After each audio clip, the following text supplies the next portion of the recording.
જી sir, આપનો પરિચય અને આજે શું પ્રોગ્રામ રાખવામાં આવ્યો હતો? હું મ્યુનિસિપલ કમિશનર નડિયાદ છું. આજે 22 તારીખથી 5 જૂન સુધી સમગ્ર નડિયાદ મ્યુનિસિપલ કોર્પોરેશન વિસ્તારમાં પ્લાસ્ટિક મુક્તિ માટે એક ઝુંબેશ ચલાવવામાં આવી રહી છે. 5 જૂને મોટા પ્રમાણમાં અમે કાર્યક્રમ કરશું. સંરક્ષણ પર્યાવરણનું ખૂબ જરૂરી છે અને એ માટે આપણા વડાપ્રધાનશ્રીના નેતૃત્વ હેઠળ ભારત સરકાર અને માનનીય મુખ્યમંત્રીશ્રીના નેજા હેઠળ ગુજરાત સરકાર ખૂબ પ્રયત્નો કરી રહી છે. ત્યારે સ્વચ્છ ભારત અભિયાન હેઠળ પ્લાસ્ટિક ઓછામાં ઓછો વપરાશ થાય અને એના દૂષણોથી આપણે સૌ મુક્ત થઈએ એ માટે આ પ્રયત્નો ચાલુ કરવામાં આવ્યા છે.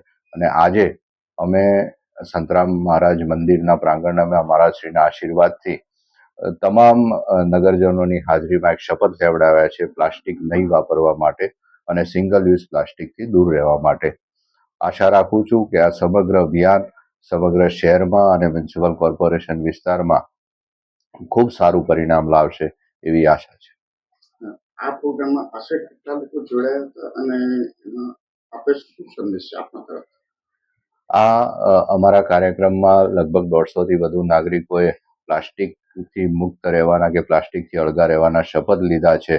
અને આ ઝુંબેશ થકી આજથી જે શરૂઆત થઈ છે તો સમગ્ર કાર્યક્રમ દરમિયાન એટલે કે 5 જૂન સુધી અને તે પછી પણ 2 ઓક્ટોબર સ્વચ્છતા દિવસ સુધી આ કાર્યક્રમો અમે કરવાના છીએ. અને પ્લાસ્ટિક મુક્તિ સામે એક ઝુંબેશ નડિયાદ મ્યુનિસિપલ કોર્પોરેશન ચલાવી રહી છે અને એમાં અમને આશા છે કે નગરજનોનો તમામ સાથ સહકાર મળી રહેશે અને ખાસ કરીને સિંગલ યુઝ પ્લાસ્ટિકનો સમગ્ર વપરાશ શહેરમાં અને કોર્પોરેશન વિસ્તારમાંથી દૂર થાય એવી અમારી આશા છે.